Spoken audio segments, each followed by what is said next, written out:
Brad Biggs compares a potential Khalil Mack signing to getting Keenan Allen last offseason. We're going to talk a little bit about that. Plus, we're going to look at the top running backs in free agency that the Chicago Bears could target, what the Bears' target should be in the NFL draft, all that plus more right after this. You are now tuned in to Chicago Bears Central, your number one place for all Chicago Bears news and content.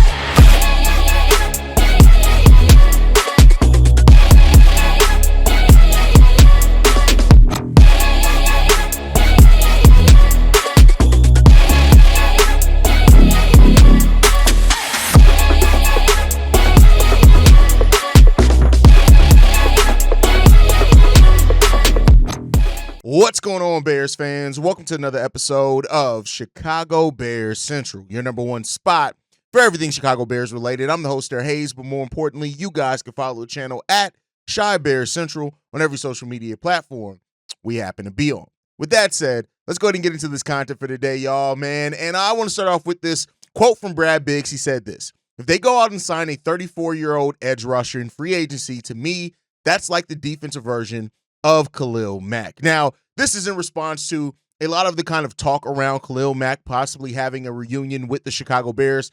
Khalil Mack, who with the Bears in his time here averaged 9.5 sacks per season here with the Chicago Bears. You know, he had some big seasons. He had some okay seasons, right, when it comes down to it. But I look at it personally and I say this, right? I don't really compare it to that. And to compare it to Khalil Mack, where we gave up draft assets to get Khalil Mack, is a little bit tone deaf to me. Now, you can make a conversation that the Bears are better using those assets to go out and get a Josh Sweat or somebody else, right? But Khalil Mack, to me, is A, he's still a very productive player, right? B, it's a position of need. The problem with getting Keenan Allen last year is that we immediately turned it around and drafted Rome Odunze. And so in hindsight, it made it look as if, hey, we probably could have just used that asset on the offensive lineman, considering where the offensive lineman is.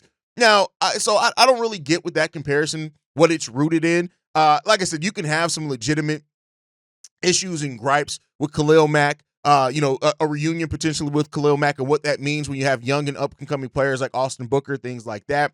But, here's the thing, right? The Chicago Bears are probably not going to be contenders this year. I don't think that should surprise anyone. I say probably. I'm being mad. I'm being an asshole by saying that we're not going to be Super Bowl contenders. And Khalil Mack probably is going to, if he's going to take less, if he's going to take a vet minimum, it should be to go out and chase a ring. Is that going to be with the Chicago Bears? No, it's probably not going to be. Now, if he does come back here, it means that we're not only paying him a pretty reasonable rate, but again, I do think it'll be a shorter-term contract. With Khalil Mack want that, right? So while there are some legitimate issues with the potential signing of Khalil Mack and bringing him to this team, I look at it and I say overall, we'll see what happens. It depends on a lot of what happens in other places in free agency, what he's willing to take here, and things like that. But, like I've said with everything, do not allow the national media conversation to start becoming your opinion, right? And I do see that starting to be a thing here with some Bears fans, is that it's like that, it's Khalil. You know, how many people left comments, return of the Mac is going to be playing all throughout Chicago. And it's like, hey, first of all, we've heard nothing from anything. Well, I don't think anybody really knows what the Bears' plan is to attack in free agency. The Bears have so much assets at their disposal where they can attack some things in free agency, attack some things in the draft. I don't think anybody knows. And my mock draft yesterday kind of reflected that, right? As far as me trying to find a way that the Bears can kind of get everything. And of course, after free agency, after the combine, it's going to be easier to kind of look at those things. But, everybody right now is kind of grasping at straws. Now, does Khalil Mack make some sense on paper? Yeah, I'll say he makes some sense on paper. I do think it's somebody that Dennis Allen would like having a veteran here as well, right? But Dennis Allen also likes drafting big defensive linemen, if you look at the course of his NFL career as well. So I think there is equal amount of chance that the Bears go out and get a guy in the draft, or maybe a combination like an Azeez Ojulari, right? You can get him probably for a reasonable rate and still draft a defensive edge if you choose to do so in that manner. So, there's some things like that you can absolutely look at. But the comparing Khalil Mack to Keenan Allen, I guess I can understand where it's rooted in a little bit, but not necessarily a whole lot. But, let me know what you guys think on that. Do you see where Brad Biggs is coming from in regards to that comparison to Khalil Mack, to going out and getting Keenan Allen last year? Let me know what you guys think on that down below. With that said, though, I want to look at The NFL Combine is coming up. Everybody's kind of excited about it. We've been dropping our pre-Combine mock drafts. Mine dropped yesterday, right?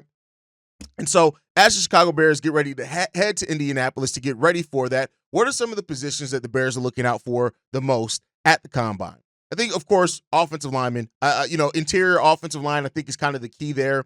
We're going to make improvements on this offensive line regardless, right? Look at Darnell Wright. He's probably the only guy that's guaranteed to return as a starter. Braxton Jones, which something we haven't really talked a lot about either, is that he had the broken tibia, right? So there's a chance Braxton Jones may not be fully ready to go by the start of the season. I think that's something we haven't talked about a lot either when we're talking about upgrades on the offensive line. What if Braxton Jones isn't fully healthy, or what he doesn't look great after that, right? So we'll see there. But Darnell Wright, Braxton Jones, Kieran Allen, those are the guys that are most likely to return, right? Outside of that, we're probably looking at a lot of upgrades, both as potential starters and some depth pieces. So I do think the Bears are going to be looking overall at offensive linemen, interior offensive linemen especially. There's some really good guards in free agency, so we'll see what happens there, right? But I think the interior offensive line is really where they're going to look at very heavily, right?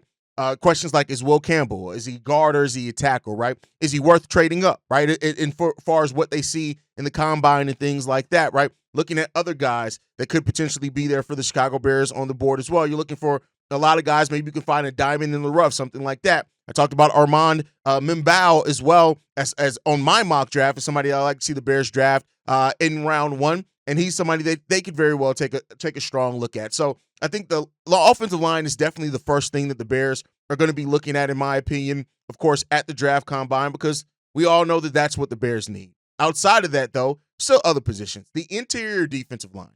After the way that the defensive line performed after Andrew Billings went down, you're gonna need some at the very minimum some more depth there, right? You could even look for maybe a long-term somebody who can develop into a starter, but at the bare minimum, you need depth. If you feel confident in Andrew Billings' ability to stay healthy, Javon Dexter as well, you need some solid depth behind him.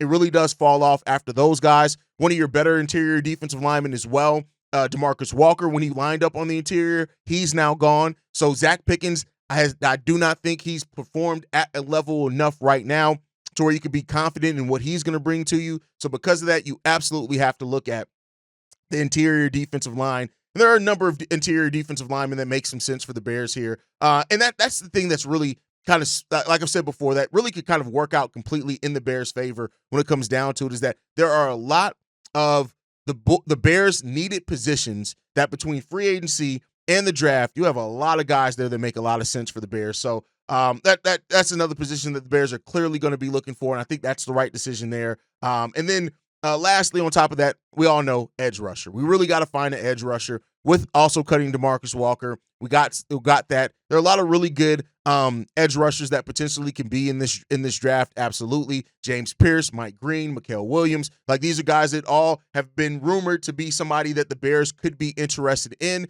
So I think that makes sense, right? And the Bears are going to be looking to see what those guys do over the course of the weekend as well and what they can bring here. So I think the edge rusher is another one that you can find some solid edge rushers deeper in this draft as well, especially early in this draft. And do the Bears, in what they do in free agency, feel a little bit more comfortable about going out and getting an edge in the draft, right? Or do they try to get an edge in there? This is what we just talked about with Khalil Mack. So there's a lot of potential there for the Chicago Bears. I also think, like, other positions, of course, running back, if they can find a diamond in the rough there later on in the draft. In my mock, I had Quishon Judkins going there to the Chicago Bears. Hampton's another one. There's a lot of guys that make some sense for the Bears in this draft as far as running back. But those are, I think, the three key positions that the Bears are going to be looking at the most in free agency. Edge rusher, interior defensive line, offensive line overall, kind of specifically the interior offensive line, in my opinion. But I think they can go either, look at all offensive line positions there, especially players that they think can realistically play multiple positions maybe later on as well. So I think those are things that really could go really well for the Chicago Bears overall. So, overall, this is the week of the Combine. It's going to be a fun Combine to watch, to hear things, how players perform. We're bringing some of the things out that come out over that time as well. Probably a recap on Sunday when we go live over, everything that happened with that. So, it is what it is. But the draft combine week is always an exciting week because you get guys actually with pads on, well, not pads on, but you get guys going out there, seeing what they can do, and we'll see, right? But a position that a lot of people are talking about with the Chicago Bears, and I got a kind of twofold conversation with this one, right? There's been now some talk that the Bears could actually look to trade DeAndre Swift. Bleacher Report actually had an article in which they talked about DeAndre Swift potentially being moved to the Las Vegas Raiders in regard for a day 3 pick. And I'm of two minds of that, right? I understand why a lot of Bears. I think the DeAndre Swift season wasn't as bad as what some Bears fans make it out to be. Now, even with that said, I understand why there are a lot of Bears fans of the mindset we got to move, we got to upgrade from DeAndre Swift, or at least bring some more depth to that backfield, right? And that's fine, right? I don't know if a day 3 pick is enough when you look at what he was able to do last year. Like, DeAndre Swift was still a productive player, almost 1,400 yards from the line of scrimmage in both on the ground and in the pass game. And keep in mind, it's not like our offense was great at all by any stretch of the imagination either, right? So I think that's what you're looking at. DeAndre Swift, it's not like Roschon Johnson had an amazing season at all when it comes down to it either. So, the one thing with this is that Ben Johnson has had DeAndre Swift on his roster before, right? And so because of that, I think that you look at that and you say maybe there could be something that Ben Johnson already kind of knows. I don't know if I want to DeAndre Swift to be the featured back here, right? And that could lead to having more depth there. That could lead to absolutely trading him. But with that said, I want to look at some of the free agent running backs that are out there. I want to be clear here.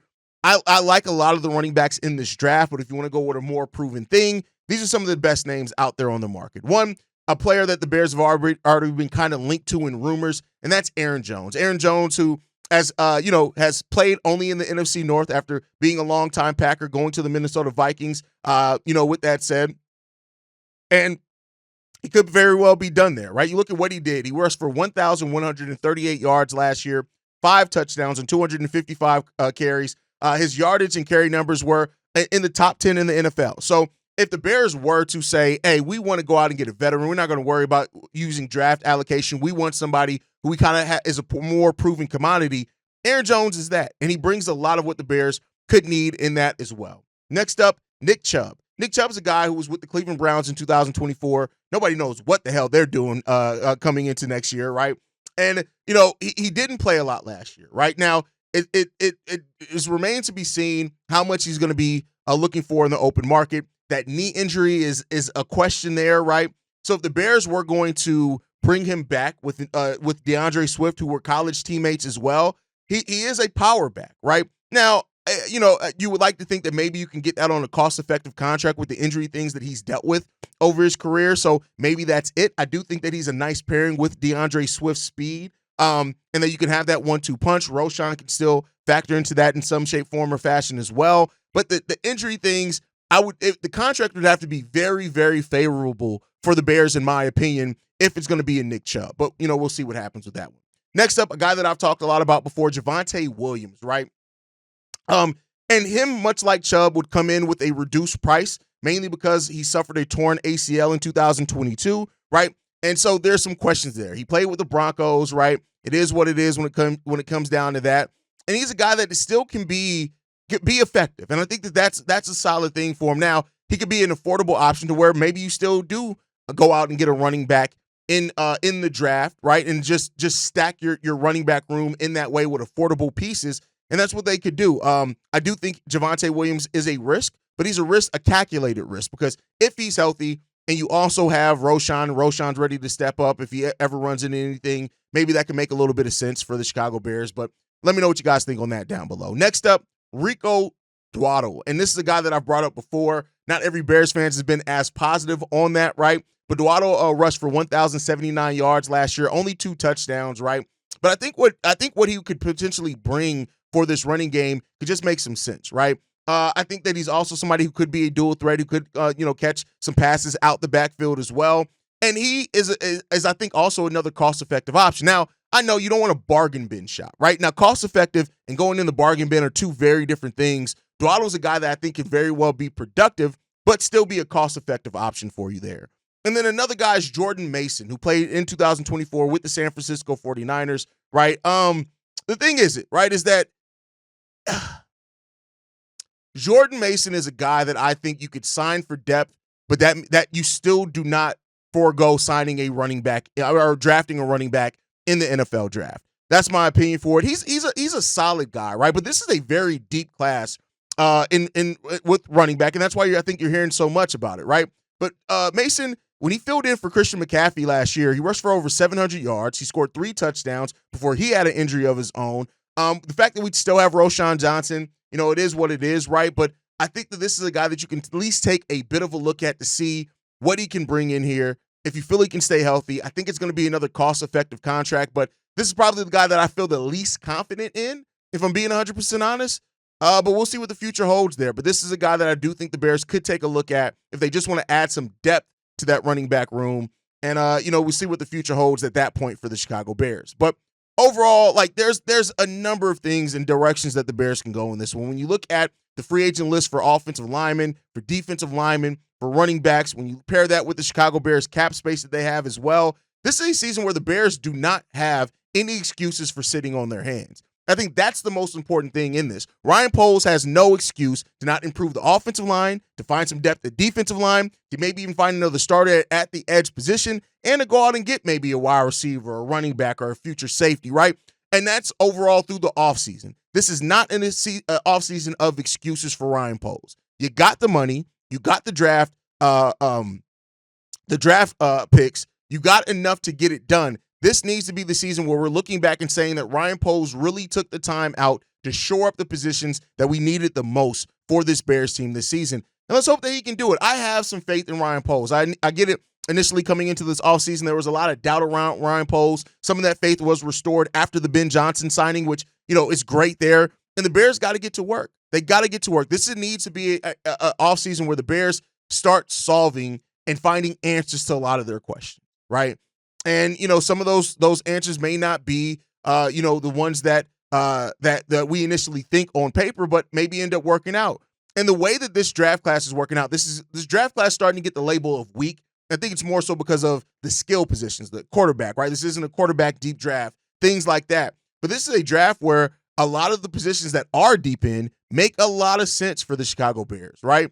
And I think also when you look at it, right, is that there was a quote that came here from a random GM, which I always have my thoughts on those, said this: there are 4, maybe 5 blue chip players. After that, it's 40 guys with late first round or second round grade. We've talked about that before, how the gradings could work out in the favor of the Chicago Bears in this draft. And so because of that, I think that this is an opportunity where the Bears, they can find it. We got our wide receiver 1 and 2 in DJ Moore and Rome Odunze. We got our quarterback in Caleb Williams, right? So we got those positions locked in. And now it's about finding the depth in other places, the defensive line, the offensive line, going out and getting, some depth at those positions, maybe getting another running back and things like that. This makes sense for the Bears. So the Bears, who have 3 picks between picks 10, and when they go on, and then the Buffalo Bills that are in there as well, this is an opportunity for the Bears to really make their move in free agency. Let's hope that they do. Let me know all your thoughts down below. Make sure you guys are following the show